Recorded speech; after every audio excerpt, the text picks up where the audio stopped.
Hello students, today name of the topic is series LCR circuit. जैसे कि मैं पिछले वीडियो में डिस्कस कर चुकी इसका फेजर मेथड, और वहाँ पे भी मैंने आपको बताया था कि अगर पेपर में आता है तो आपको phasor as well as analytical method दोनों बताने होंगे। यहाँ पे हम डिस्कस करेंगे एनालिटिकल मेथड। इसमें बच्चे same L C R all are in series, L inductor, C capacitor, R resistance को सीरीज में अप्लाई कर दिया और उसके साथ हमने एसी सोर्स लगा दिया। एसी इज अल्टरनेटिंग करंट जहाँ से जा रहा है। सो इसके क्रॉस जो वोल्टेज है इंडक्टर की cross self inductance L D I by D T, across capacitor की जितनी वोल्टेज है that is Q by C, और आर के cross I R. So let the alternating current in the circuit at any instant be I is equals to maximum current, maximum voltage देंगे, maximum current flow करेगा। I is equals to I naught sine omega T. This is your first equation. और VL, VC और VR, these are the voltages, and VL, VC and VR are the voltages, are the potential difference or the voltage potential difference across VL across inductor, VC across capacitor, and VR is across resistor respectively. Then applied EMF. सो बच्चे जो हमने apply की थी voltage, सो V capital V या फिर हम उसको E से रिप्रेजेंट कर रहे हैं। सो EMF is E. So total, suppose total कैसे, जैसे मैंने उसको 100 वोल्ट दी तो यहाँ इंडक्टर के क्रॉस सपोज कर लिया मैंने 30 है वोल्टेज, कैपेसिटर के क्रॉस 20 है, तो रेजिस्टेंस के क्रॉस कितनी होएगी, जितनी बच गई 100 माइनस 50, 50, 30 प्लस 20 40 50, और 100 में से 50 गए 50। तो मतलब जितनी हमने यहाँ पे ओवरऑल एसी में जितनी वोल्टेज दी वो तीनों के क्रॉस हो जाएगी। ठीक है, सो टोटल किसकी इक्वल बनेगी जो हमने दी है, voltage across inductor plus voltage across capacitor plus voltage across resistor. Clear. अब हमने तीनों की वोल्टेजेस निकाल लेनी है। नाउ तीनों की निकाल के इसमें पुट कर देनी है। Clear, this is your second equation. Now अब हमें चाहिए VL, VC और VR। VL क्या है हमारा, L D I by D T, L D I by D T is equals to L D by D T of I. What is I here, I naught sine omega T. I is equals to I naught sine omega T. D by D T क्या होता है, differentiation with respect to T. जिसके साथ हम with respect to कर रहे हैं वो हमने पार्ट देखना होता है।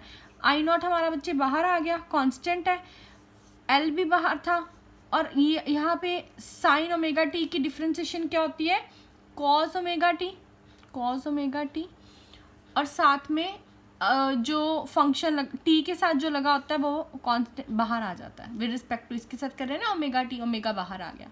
सो आपके पास आंसर क्या आ गया, मैं ये कट कर रही हूँ, यहाँ पे आ गया आपके पास, ये थोड़ा मिक्स हो गया, ध्यान से देख लेना।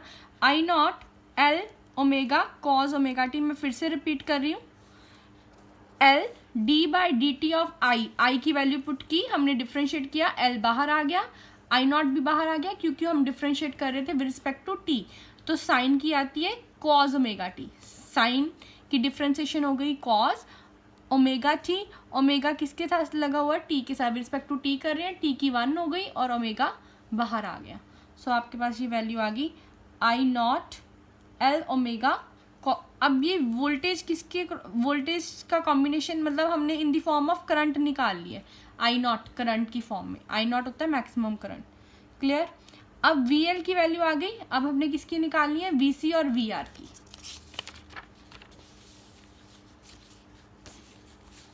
Now what is VC, VC क्या था हमारे पास, VC था बच्चे हमारे पास ये Q by C। So VC is equals to Q by C। Clear. अब Q क्या होता है आपको पता है, what is current, charge dQ by dt। ये हमारा आई की फॉर्म में है ना, इसको भी हम आई की फॉर्म में करेंगे। So VC voltage across capacitor is Q by C, इतना हमें क्लियर है। अब Q क्या है, क्यू इज़ द चार्ज, और हमें डेफिनेशन के अकॉर्डिंग पता है rate of change of charges is equals to current, D by D T of Q is equals to I, I क्या है करंट। सो इसको मैं लिख सकती हूँ, हमें किसकी वैल्यू चाहिए थी, क्यू की। सो डी क्यू की यहाँ से कितनी वैल्यू आ गई, आई डी टी, और अगर मैंने चार्ज निकालना है total charge that is Q, Q के लिए मैं इसको इंटीग्रेट कर दूंगी तो इधर आ जाएगा I integration of I D T. समझ आ रहा है बच्चे, यहाँ पे क्यू की वैल्यू चाहिए थी I is equal to D Q by D T, D Q की आ गई आई डी टी, ये इधर जाके क्रॉस मल्टीप्लाई हो गया, और हमने क्यू की वैल्यू निकालनी है तो क्यू इज इक्वल्स टू यहाँ डी क्यू मतलब स्मॉल चार्ज, लेकिन हमें क्या चाहिए था फुली यहाँ पे कितना चार्ज है कैपेसिटर के अक्रॉस, ठीक है। टोटल के लिए हम क्या कर देते हैं, उसको इंटीग्रेट कर देते हैं, ये इंटीग्रेट का सिंबल आ गया, डिफ्रेंसिएशन के साथ इंटीग्रेट कट गया, क्यू रह गया आई डी टी। सो आपके पास क्या बचा, 1/c कांस्टेंट, क्यू की वैल्यू कितनी आ गई, integration of I D T. Clear. अब आई की वैल्यू मेरे को पता है, आई कितना था, आई नॉट साइन ओमेगा टी, ठीक है। सो ये आ गया 1/c integration of I naught sine omega T D T. Sign omega T क्या है, I naught sine omega T, आई की वैल्यू पुट की है डी टी। क्लियर बच्चे। अब इसमें से देखो, इसमें से क्या आ जाएगा, इंटीग्रेट कर दो इसको, आई नॉट बाहर आ गया, सी भी आ गया, कॉस की क्या, साइन की इंटीग्रेशन होती है minus cos omega T, minus cos omega T, वहाँ हम डिफ्रेंसिएशन कर रहे थे, तो जो जिस फंक्शन विद रिस्पेक्ट टू कर रहे हैं, जिसके साथ जो फंक्शन जैसे ओमेगा था वो बाहर आ गया। सो यहाँ पे भी ओमेगा है, बट यहाँ इंटीग्रेट कर रहे हैं तो यहाँ पे क्या होता है, डिवाइड हो जाता है। सो आ गया हम I naught C omega cos omega T, minus क्यों, क्योंकि साइन की इंटीग्रेशन होती है minus cos omega T. I hope आपको सब समझ आ रहा होगा साथ साथ। एंड अब हमारा क्या रह गया, वी एल भी हो गया, वी सी भी हो गया, अब चाहिए वी आर। तो वी आर हमें पता है, V R is equals to I R, I की वैल्यू कितनी है, I naught sine omega T into R. तीनों की वैल्यूज आ गई हमारे पास, पुट कर दो इसमें, put in second, put all values in second from equation second we get, सबकी वैल्यूज पुट कर दो। E is equals to V L कितना बच्चे आप बताओगे, I naught L omega cos omega T minus I naught upon C omega cos omega T plus V R की I naught sine omega T into R. अब इन तीनों में देखो आई नॉट कॉमन आ गया, आई नॉट तीनों में आ रहा है, मैंने कॉमन निकाल लिया, आई नॉट इज कॉमन, अंदर क्या रह गया, R sine omega T plus इन दोनों में क्या कॉमन आ रहा है, cos omega T, cos omega T, इसलिए पहले मैंने साइन वाला लिख दिया। क्लियर है। सो बच्चे इसमें मैंने कॉमन निकाल लिया, L omega minus 1 upon C omega, I naught देखो कॉमन था, ये भी बाहर आ गया हमारा, L omega minus 1 upon C omega into cos omega T, क्योंकि कॉस ओमेगा टी हमने क्या किया है, बाहर निकाल लिया, कॉमन निकाल लिया, कॉस दोनों में था ना, साइन पहले आ गया, आई नॉट बाहर, तीनों में I naught I naught I naught तीनों में था, आई नॉट कॉमन आ गया, अंदर क्या बचा, आर साइन ओमेगा टी, इसमें L omega cos omega T minus 1 upon C omega cos omega T, तो कॉस ओमेगा टी भी मैंने यहाँ पे कॉमन निकाल लिया। क्लियर बच्चे। अब ई हमारे पास कितना आ गया, I naught R sine omega T plus L omega minus 1 upon C omega cos omega T. Phasor method में लास्ट वीडियो आप देखोगे, उसमें मैंने आपको कुछ रिजल्ट्स बताए थे, जैसे कि एल ओमेगा किसको बोलते हैं, XL, XL is equals to L omega inductive reactance, 1 upon C omega is equals to X C, capacitive reactance,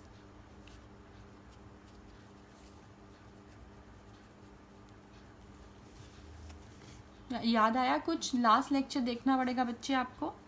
so E is equals to I naught R sine omega T plus XL minus XC cos omega T. Clear? Any doubt? कोई doubt होगा तो बच्चे मेरे को comments में आपने बता देना है, वहाँ पे मैं आपसे डिस्कस करूँगी आपके सारे डाउट्स. अब ये हमारे पास आ गया E. अगर मैं इसको मल्टीप्लाई कर दूँ Z के साथ, this is your equation number 3.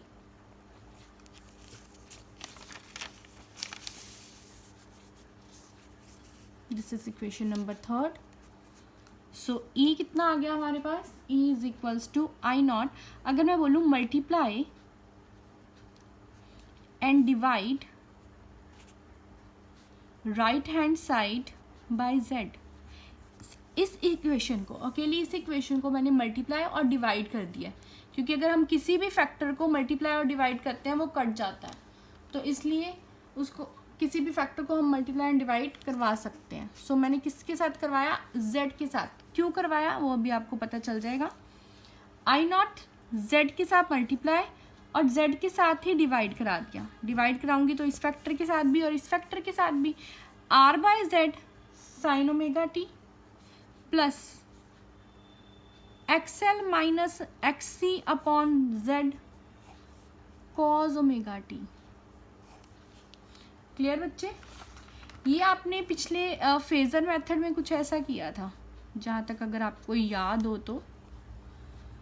VL minus VC बन जाता था. ये पूरा था जो हमारे पास VL था, ये VC थी, ये रिजल्टेंट था Z, ये आपके पास VR, ये भी VL माइनस VC, और आपके पास tan फाई कुछ आता था ऐसे, VL माइनस VC अपॉन, क्योंकि perpendicular upon base upon VR, और VL की वैल्यू कितनी है हमारे पास?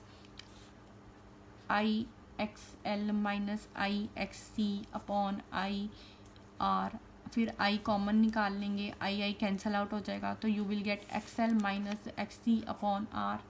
ये हमारे पास tan फाई की वैल्यू थी. ठीक है बच्चे? और हमारे पास वो भी था, XC की वैल्यू भी आ गई थी, और R बाय Z और XL minus XC upon Z. ये कैसे आया? अब cos फाई क्या होता है? यहाँ से cos फाई निकाल सकते हो. cos फाई क्या आएगा आपके पास? cos phi is equals to, ये R आ गया ना, R बाय Z. और what is sine phi? Sine phi क्या आएगा? XL minus XC upon Z, perpendicular upon hypotenuse. ठीक है, ये आ गया ना, XL minus XC upon Z. और cos phi R upon Z, base upon hypotenuse. हमारे पास सबकी वैल्यूज आ गई. ये देखो, R अपॉन Z की हमारे पास वैल्यू आ गई cos phi, XL minus XC upon Z की वैल्यू आ गई साइन फाई. क्लियर हो रहा है कुछ? ये सारा डिस्कस करना है फेजर मेथड वाला आपको. यहाँ पे इन सब की वैल्यूज निकालनी पड़ेगी, इसीलिए मैंने Z से मल्टीप्लाई और Z से डिवाइड करवाया था. सो आप ये यहाँ पे लिखोगे, put R by Z is equals to cos phi, XL minus XC upon Z is equals to sine phi, और साइन अपॉन कॉस क्या होता है? tan. सो tan फाई इन दोनों को डिवाइड कर दो, साइन अपॉन कॉस tan. तो साइन अपॉन कॉस करके जब इसको डिवाइड करोगे, XL minus XC upon Z upon R upon Z. तो XL minus XC, Z cancel out हो गया, अपॉन R. आपके पास tan फाई की वैल्यू भी आ गई. आपको फेज डिफरेंस भी पता है. फेज डिफरेंस इज, फेजर में हमने पढ़ा था, दैट इज फाई. क्या आ जाएगा? tan इनवर्स हो जाएगा. सो दैट इज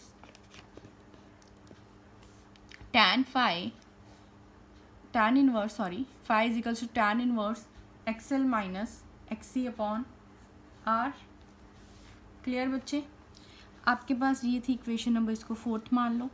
अब ये सारी वैल्यूज इसमें पुट कर दो, तो E कितना आ गया आपके पास? E is equals to I naught Z। R by Z कितना है? cos phi sine omega T plus XL minus XC upon Z की वैल्यू क्या आ गई है? XL minus XC upon Z sine phi cos omega t. ये आपके पास आ गया। अब देखो is equals to E naught is equals to E is equals to I naught Z sine A cos B plus cos A sine B, sine A cos B plus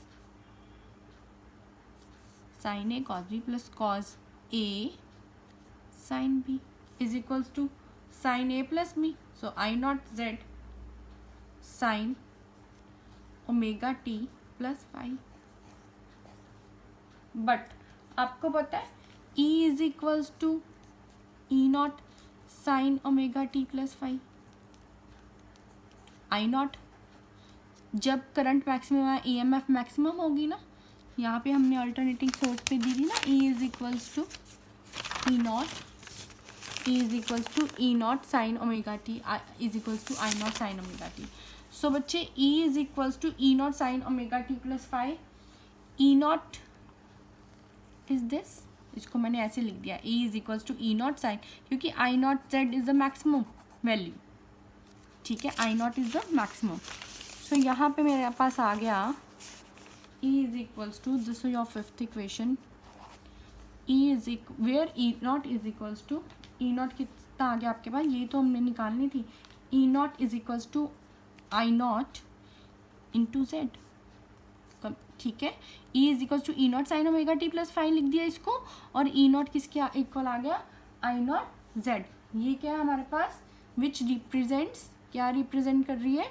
अभी मैंने बताया peak value, E not I not maximum value, peak value of what? E naught is a alternating EMF, alternating EMF। So what is I naught? I not क्या हो गया? Peak value of current की भी बताएंगे, तो क्या आ गई? E naught upon Z। And what is Z? Z क्या है हमारे पास? Where Z is equals to R square plus XL minus XC का होल स्क्वायर। फेजर मेथड वाला भी तो डिस्कस करना है, मैंने बताया पेपर में आएगा तो दोनों बताने हैं। ठीक है, वहाँ से आपके पास Z भी आ गया, where Z is equals to under root R square plus XL minus XC का होल स्क्वायर। सी दोनों का रिजल्ट सेम आया, जो हमने फेजर मेथड से निकाला था और जो इससे निकाला था। ये आपके पास क्या आ गई? This is the effective resistance offered by the series combination of LCR, by the series LCR circuit, and this is also known as impedance। Paper में क्वेश्चन आता है define impedance of the circuit in LCR series। ये this is very important. इसमें बच्चे आपको सारा case discuss करना होगा, फेजर मेथड भी और ये वाला भी। Thank you students. If you have any doubt, please let me know in the comments. Thank you students.